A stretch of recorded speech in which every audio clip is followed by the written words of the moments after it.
Querido compañero, como militante del Partido Socialista Obrero Español que soy desde hace muchos años, y también como mexicano que durante décadas luchó en la izquierda por alcanzar la democracia, la igualdad, la justicia y la solidaridad en ese país, me siento en la obligación de comentar la decisión que se ha tomado de establecer una alianza entre nuestro partido y el movimiento o partido Morena que encabeza en México Andrés Manuel López Obrador. Es fundamental recordar que el entusiasmo por nuestros nobles ideales y firmes principios nos ha llevado con frecuencia a desviaciones en las cuales ofrecemos nuestro apoyo, con toda buena voluntad y solidaridad, a proyectos que el tiempo ha demostrado que no son democráticos, que no atienden al bienestar de las mayorías más desfavorecidas, sino que se erigen como nuevas tiranías oligárquicas,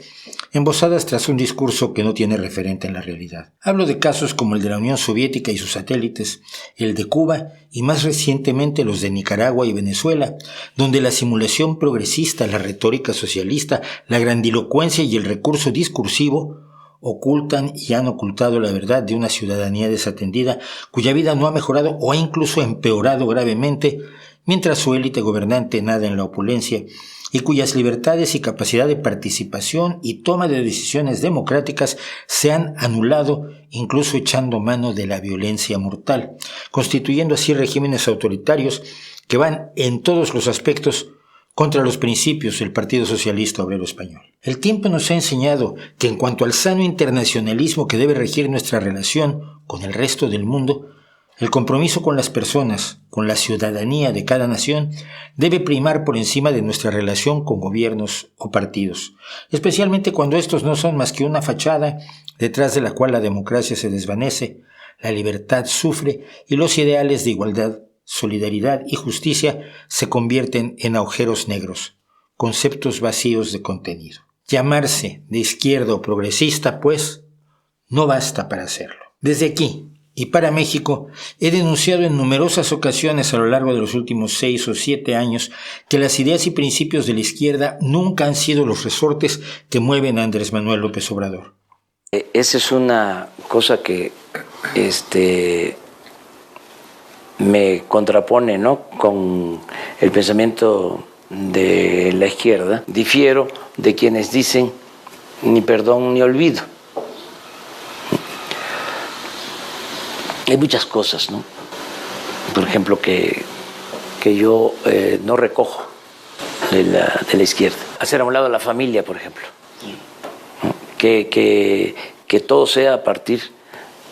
de la comunidad, de lo colectivo, de la sociedad. Lo sé porque lo conozco y he visto su accionar desde hace mucho tiempo. Además de que fui parte del equipo de comunicación de Cuauhtémoc Cárdenas desde 1994 hasta 1999, cuando me trasladé a la España de mi abuelo. En el Partido Socialista Obrero Español sabemos que el populismo demagógico, cuyos embates a derecha e izquierda enfrentamos continuamente, es el encantamiento de serpientes a nivel industrial que pretende embozar la realidad con un discurso sin reglas ni rigor, sin más objetivo que el aplauso de los adeptos y el odio al adversario. Y por lo mismo debemos estar alertas al tsunami populista de Morena, que concita un apoyo tan intenso, curiosamente, por parte de Podemos, de Nicolás Maduro, de Daniel Ortega, de Vladimir Putin y de muchos residuales de la izquierda revolucionaria española, algunos de cuyos activos están de hecho incrustados en el gobierno mexicano. Abraham Mendieta de Podemos y Cato Arconada de Azcapena, los más conocidos. No debemos permitir que esto nos oculte el hecho de que Morena es un partido que se ha erigido como la guarida segura, la garantía de futuro, el salario continuado y la total impunidad por sus tropelías del pasado de miles y miles de priistas y panistas que conforman la mayoría de las candidaturas que enarbola Morena en un acto de gatopardismo hipócrita. Sé que esta información difiere del discurso oficial del gobierno mexicano, repetido puntualmente por numerosos medios en todo el mundo, sobre todo medios de izquierda. Pero por ello mismo llamo a la duda razonable y a cuanto se puede constatar de lo que digo en fuentes independientes y fiables. Porque sí, la mayor parte del antiguo PRI corrupto, del ensotanado PAN y del desmadejado PRD, que destruyeron AMLO y los burócratas del viejo Partido Comunista, por cierto, están todos en Morena. Los que no se han ido a ese partido conforman una oposición ubicada esencialmente en la derecha, que es la más visible, por la escasa presencia que hay en México de una izquierda democrática políticamente relevante. Para nuestra desgracia como socialistas, el PRI ha estado y está incrustado indebidamente en la Internacional Socialista. El enfrentamiento entre Morena y su oposición es, pues, un simple pleito de familia, donde las ideas y los principios son armas arrojadizas de la narrativa, pero no representan convicciones profundas. Esto ha facilitado que se hagan de lado denuncias bien fundamentadas, críticas altamente desarrolladas e impugnaciones muy claras al gobierno de López Obrador, procedentes no solo de esta oposición singular, sino también de muchos militantes de izquierda que han mantenido sus principios, pero que son echados a un lado por el actual gobierno, tildándolos de conservadores, reaccionarios, neoliberales, fachos y otros adjetivos fáciles que le permiten al gobierno no responder a los señalamientos. Hay en Morena también gente que alguna vez fue de izquierda, fundamentalmente leninista y revolucionaria, cuyo accionar en el gobierno no ha sido distinto del de todo populista autoritario y ha abrazado sin remilgos a sus antiguos adversarios a cambio de ejercer el poder sin trabas ni principios. Podría dar muchos ejemplos. Doy dos para no extenderme en una carta que puede ser demasiado larga, pero que es a la vez demasiado corta para enumerar los atropellos del gobierno y partido con el que nuestra organización política ha decidido aliarse. Hablemos del brutal líder sindical exmilitante del Partido Revolucionario Institucional del PRI, Napoleón Gómez Urrutia, quien heredó de su padre y mantiene hasta hoy, después de décadas, el cacicazgo ilegítimo del Sindicato Nacional de Trabajadores Mineros, Metalúrgicos, Siderúrgicos y similares de la República Mexicana. Su accionar como líder ilegítimo al servicio de la patronal fue denunciado en el pasado en un libro de un destacado militante de Morena y funcionario de los gobiernos actual y próximo, por sus prácticas lesivas y caciquiles contra los trabajadores, por el desvío de enormes cantidades de dinero del tesoro del sindicato, de los propios trabajadores y otros varios delitos, y que sin embargo ahora ha sido recibido por Morena, olvidada toda denuncia e impugnación y convertido, primero en senador y hoy en diputado, con la sonriente anuencia del propio autor del libro que ayer lo denunciaba. Es solo una de decenas y decenas de ejemplos que me hacen decir que por sus acciones de gobierno desde 2018 resulta imposible considerar a Morena progresista, ni mucho menos de izquierda, y cuando muchos se enmarcan en un populismo clientelista acomodaticio adicionado con el narcisismo del presidente saliente. Un solo ejemplo más. En cuanto a la sanidad, que es una de las principales banderas de nuestro partido y en la que combatimos todos los días en España, hemos atestiguado en México la destrucción de un sistema de salud para quienes no cotizan a la seguridad social, el Seguro Popular. Era un sistema con problemas, corrupción y sin duda alguna deficiente, pero se le desapareció en 2020 sin tener otro que lo sustituyera y subsanara sus deficiencias. A cambio, se presentó un proyecto improvisado al Instituto de Salud para el Bienestar, INSABI, que despilfarró grandes cantidades de recursos, dejó a millones de mexicanos sin atención médica hasta hoy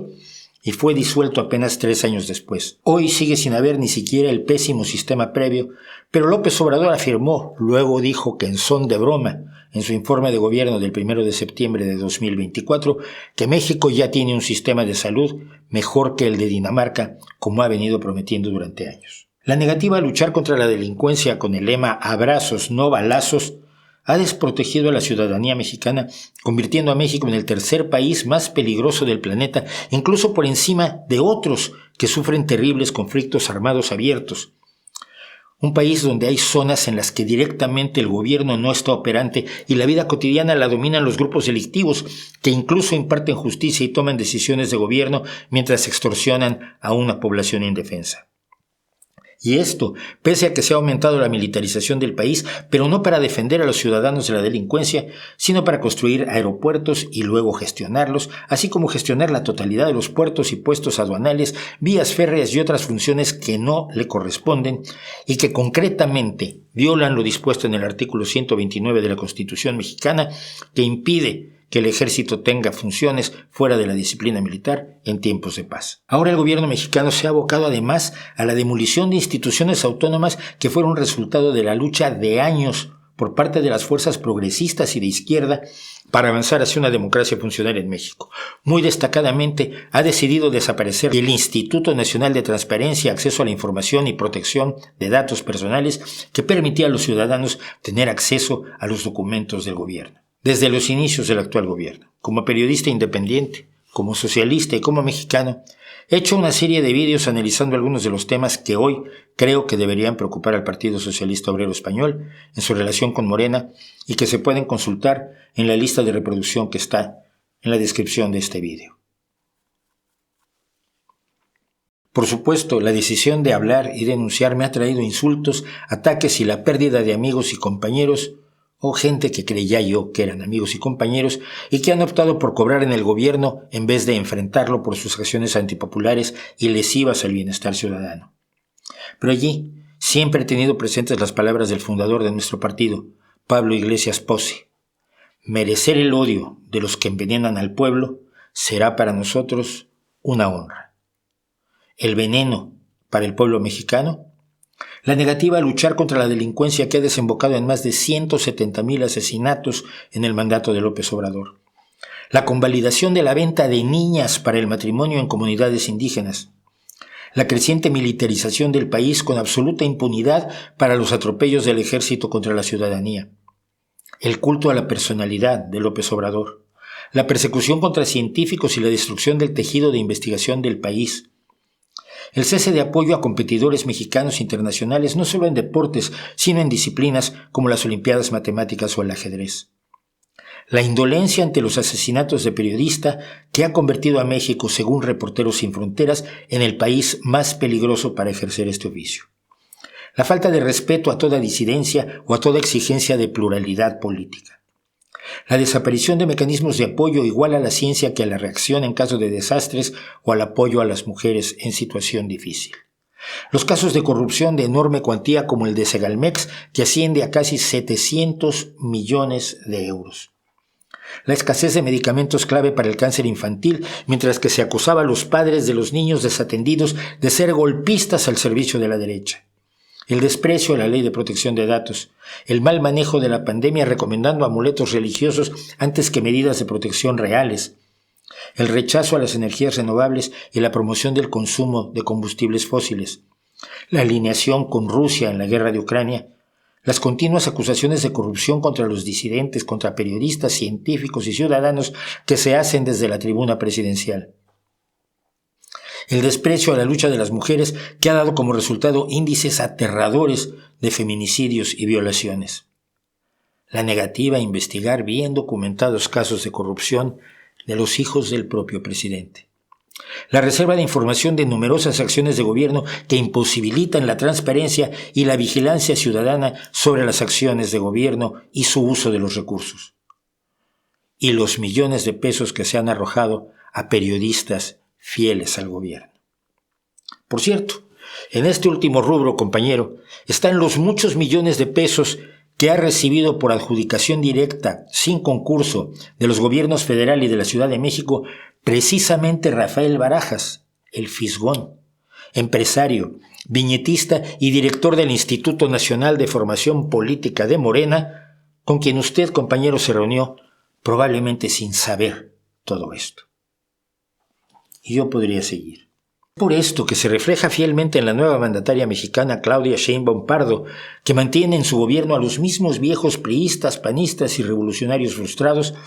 es dudoso que Morena pueda impulsar políticas progresistas de la mano del PSOE, como se ha dicho.